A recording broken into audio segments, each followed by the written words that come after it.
Kew Gardens by Virginia Woolf, a Lit Vision visual audiobook. Kew Gardens. From the oval-shaped flower-bed there rose perhaps 100 stalks spreading into heart-shaped or tongue-shaped leaves half-way up and unfurling at the tip red or blue or yellow petals marked with spots of colour raised upon the surface, and from the red, blue or yellow gloom of the throat emerged a straight bar, rough with gold dust and slightly clubbed at the end. The petals were voluminous enough to be stirred by the summer breeze, and when they moved, the red, blue and yellow lights passed one over the other, staining an inch of the brown earth beneath with a spot of the most intricate colour. The light fell either upon the smooth, grey back of a pebble, or the shell of a snail with its brown, circular veins, or, falling into a raindrop, it expanded with such intensity of red, blue and yellow the thin walls of water, that one expected them to burst and disappear. Instead, the drop was left in a second silver-grey once more, and the light now settled upon the flesh of a leaf, revealing the branching thread of fibre beneath the surface, and again it moved on and spread its illumination in the vast green spaces beneath the dome of the heart-shaped and tongue-shaped leaves. Then the breeze stirred rather more briskly overhead, and the colour was flashed into the air above, into the eyes of the men and women who walk in Kew Gardens in July. The figures of these men and women straggled past the flower-bed with a curiously irregular movement not unlike that of the white and blue butterflies who cross the turf in zigzag flights from bed to bed. The man was about 6 inches in front of the woman, strolling carelessly, while she bore on with greater purpose, only turning her head now and then to see that the children were not too far behind. The man kept this distance in front of the woman purposely, though perhaps unconsciously, for he wished to go on with his thoughts. 15 years ago I came here with Lily, he thought. We sat somewhere over there by a lake, and I begged her to marry me all through the hot afternoon. How the dragonfly kept circling round us! How clearly I see the dragonfly in her shoe with the square silver buckle at the toe. All the time I spoke I saw her shoe, and when it moved impatiently I knew without looking up what she was going to say. The whole of her seemed to be in her shoe, and my love, my desire, were in the dragonfly. For some reason I thought that if it settled there on that leaf, the broad one with the red flower in the middle of it, if the dragonfly settled on the leaf she would say yes at once. But the dragonfly went round and round. It never settled anywhere. Of course not. Happily not, or I shouldn't be walking here with Eleanor and the children. Tell me, Eleanor, do you ever think of the past? Why do you ask, Simon? Because I've been thinking of the past. I've been thinking of Lily, the woman I might have married. Well, why are you silent? Do you mind my thinking of the past? Why should I mind, Simon? Doesn't one always think of the past in a garden with men and women lying under the trees?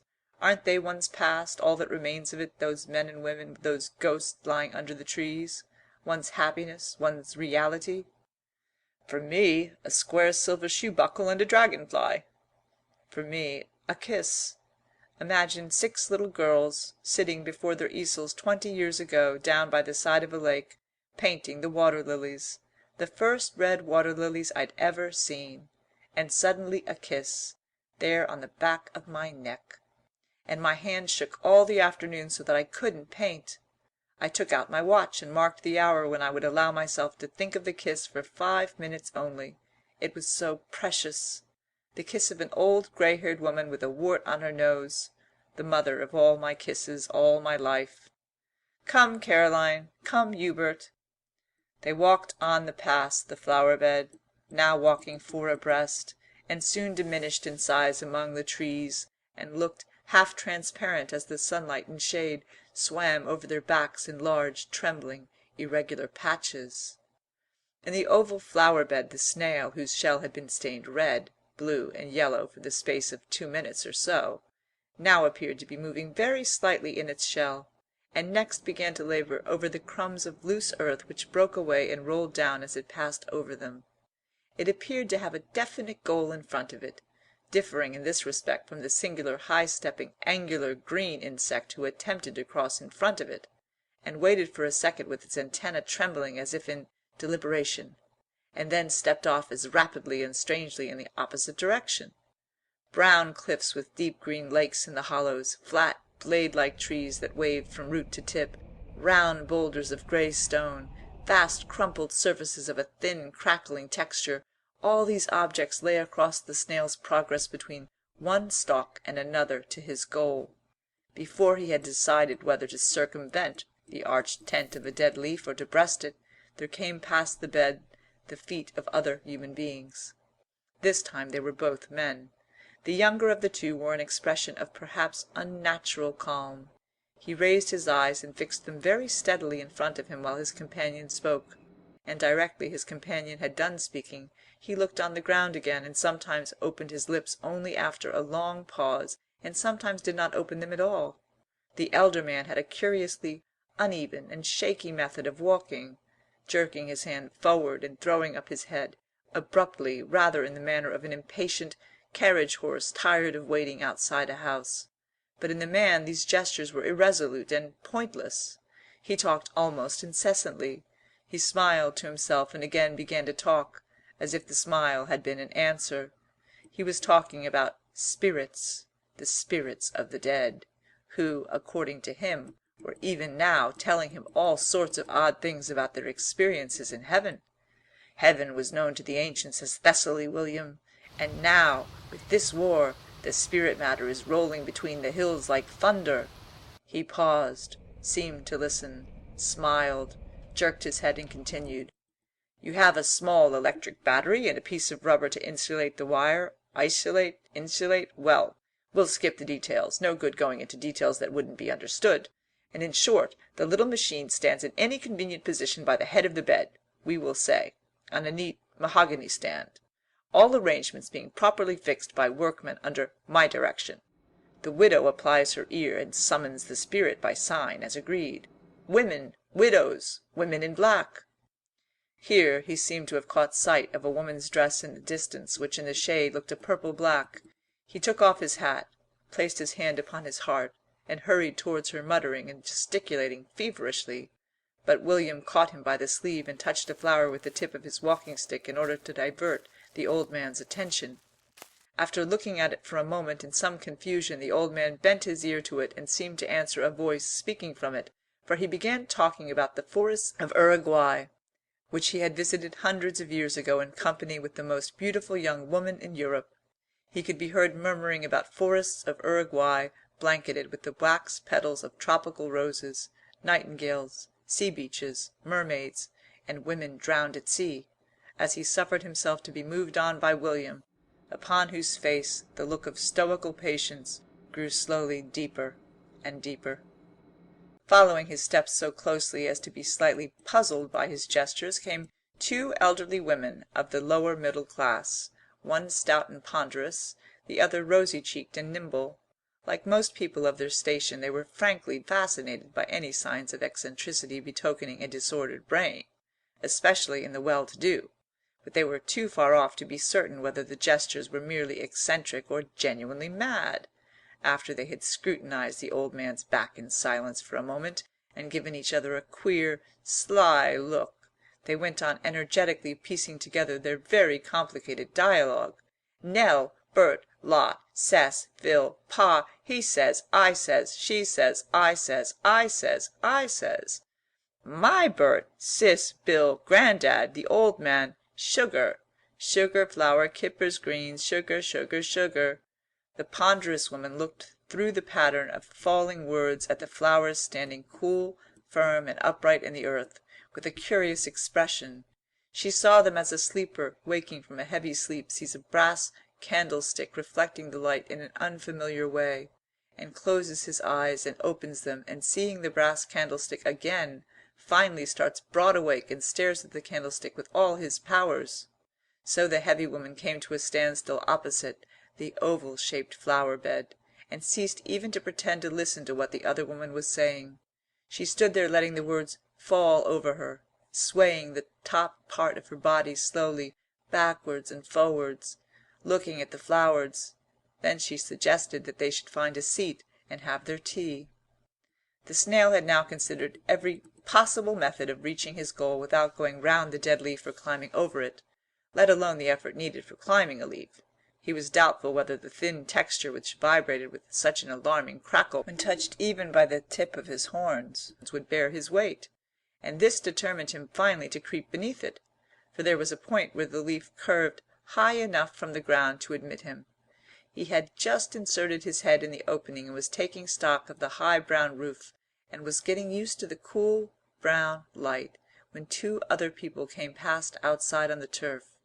This time they were both young, a young man and a young woman. They were both in the prime of youth, or even in that season which precedes the prime of youth, the season before the smooth pink folds of the flower have burst their gummy case, when the wings of the butterfly, though fully grown, are motionless in the sun. "Lucky it isn't Friday," he observed. "Why, do you believe in luck? They make you pay sixpence on Friday." "What's sixpence, anyway? Isn't it worth sixpence?" "What's it? What do you mean by it?" "Oh, anything. I mean, you know what I mean." Long pauses came between each of these remarks that were uttered in toneless and monotonous voices. The couple stood still on the edge of the flower bed, and together pressed the end of her parasol deep down into the soft earth. The action and the fact that his hand rested on the top of hers expressed their feelings in a strange way, as these short insignificant words also expressed something, words with short wings for their heavy body of meaning, inadequate to carry them far, and thus alighting awkwardly upon the very common objects that surrounded them, and were to their inexperienced touch so massive. But who knows, so they thought as they pressed the parasol into the earth, what precipices aren't concealed in them, or what slopes of ice don't shine in the sun on the other side? Who knows? Who has ever seen this before? Even when she wondered what sort of tea they gave you at Kew, he felt that something loomed up behind her words, and stood vast and solid behind them, and the mist very slowly rose and uncovered. Oh, heavens! What were those shapes? Little white tables and waitresses who looked first at her and then at him, and there was a bill that he would pay with a real 2-shilling piece, and it was real, all real, he assured himself, fingering the coin in his pocket, real to everyone except to him and to her. Even to him it began to seem real, and then, but it was too exciting to stand and think any longer, and he pulled the parasol out of the earth with a jerk, and was impatient to find the place where one had tea with other people, like other people. "Come along, Trissy, it's time we had our tea." "Wherever does one have one's tea?" she asked with the oddest thrill of excitement in her voice, looking vaguely round and letting herself be drawn on down the grass patch, trailing her parasol, turning her head this way and that way, forgetting her tea, wishing to go down there and then down there, remembering orchids and cranes among wild flowers, a Chinese pagoda and a crimson-crested bird, but he bore her on. Thus one couple after another, with much the same irregular and aimless movement, passed the flower bed and were enveloped in layer after layer of green-blue vapour, in which at first their bodies had substance and a dash of colour, but later both substance and colour dissolved in the green-blue atmosphere. How hot it was! So hot that even the thrush chose to hop, like a mechanical bird, in the shadow of the flowers, with long pauses between one movement and the next. Instead of rambling vaguely, the white butterflies danced one above another, making with their white shifting flakes the outline of a shattered marble column above the tallest flowers. The glass roofs of the palm house shone as if a whole market full of shiny green umbrellas had opened in the sun, and in the drone of the aeroplane the voice of the summer sky murmured its fierce soul. Yellow and black, pink and snow-white, shapes of all these colours, men, women, and children, were spotted for a second upon the horizon, and then, seeing the breadth of yellow that lay upon the grass, they wavered and sought shade beneath the trees, dissolving like drops of water in the yellow and green atmosphere, staining it faintly with red and blue. It seemed as if all gross and heavy bodies had sunk down in the heat motionless and lay huddled upon the ground, but their voices went wavering from them, as if they were flames lolling from the thick waxen bodies of candles. Voices, yes, voices, wordless voices, breaking the silence suddenly with such depth of contentment, such passion of desire, or in the voices of children such freshness of surprise, breaking the silence? But there was no silence. All the time the motor omnibuses were turning their wheels and changing their gear. Like a vast nest of Chinese boxes, all of wrought steel, turning ceaselessly one within another, the city murmured, on top of which the voices cried aloud, and the petals of myriads of flowers flashed their colors into the air. Thank you for listening. Subscribe and like for more visual audiobooks.